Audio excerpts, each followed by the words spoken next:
Hello. Welcome to the Asset Forge add-on introduction video. Let's start by installing the add-on. Make sure you're using Blender version 4.2 or later. Open the Edit menu. Go to Preferences. Switch to the Add-on section. Click the drop-down menu at the top of the window.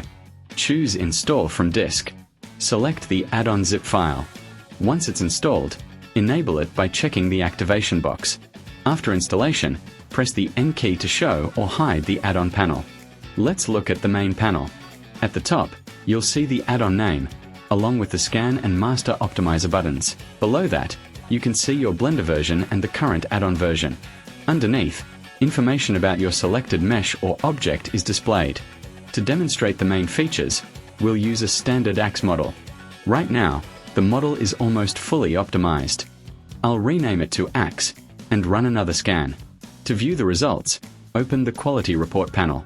As you can see, every important aspect of the model has been analyzed and scored. However, the scale check has failed. We can fix that quickly. Press Ctrl+A, apply the scale. Then run the scan again. Now the issue is fixed. Next, let's intentionally damage the model. I'll break the UVs and topology, then scan it again. As you can see, the quality score drops significantly. This lets us identify and fix the detected issues. The add-on uses a color-coded system for convenience. Blue represents the scan section. Inside the Details and Fixes panel, you can inspect geometry and polygon count issues and repair them directly. This scanning system can speed up the preparation of standardized assets by up to 70%. Now, let's take a look at the Master Optimizer. I'll place the model at the world center and apply all transforms. Then I'll click the Optimization button. As you can see, 3 LOD versions of the axe are generated automatically. A cube is placed around the original model, so it's easy to identify. We can move all of them independently.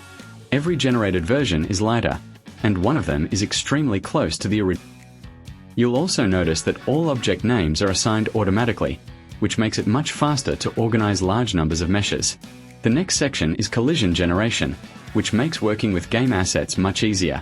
The LOD and UV sections are also available here for more advanced customization. You can even generate a clean, standardized UV layout for your model. Finally, in the export section, you can export standardized FBX files for Unreal Engine and Unity.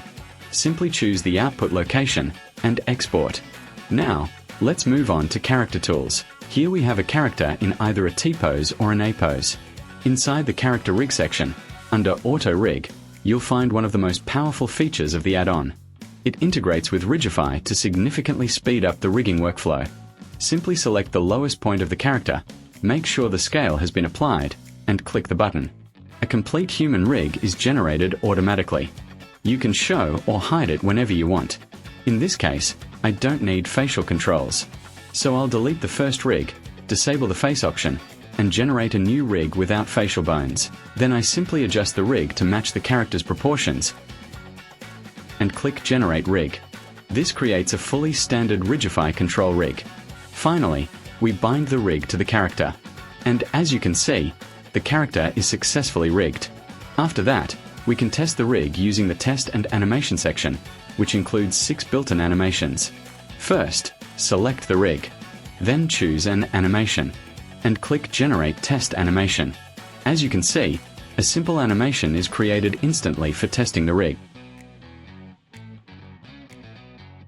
The next section lets you organize your animations into layers, extremely useful for animation workflows.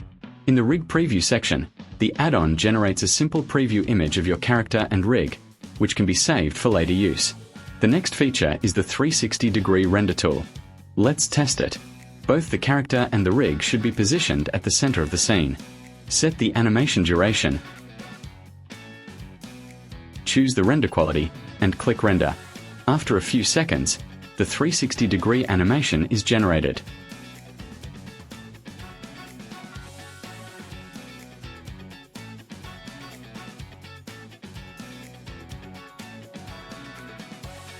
I'll save it and play it. As you can see, a 4-second, 360-degree render of my character has been created.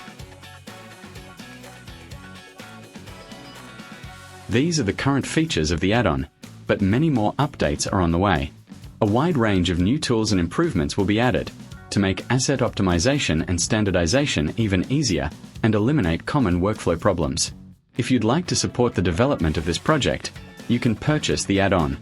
Your support helps improve the add-on and fund future updates. You can also find a quick guide and a helpful PDF manual in the help section. Thank you for watching. See you next time, and happy creating.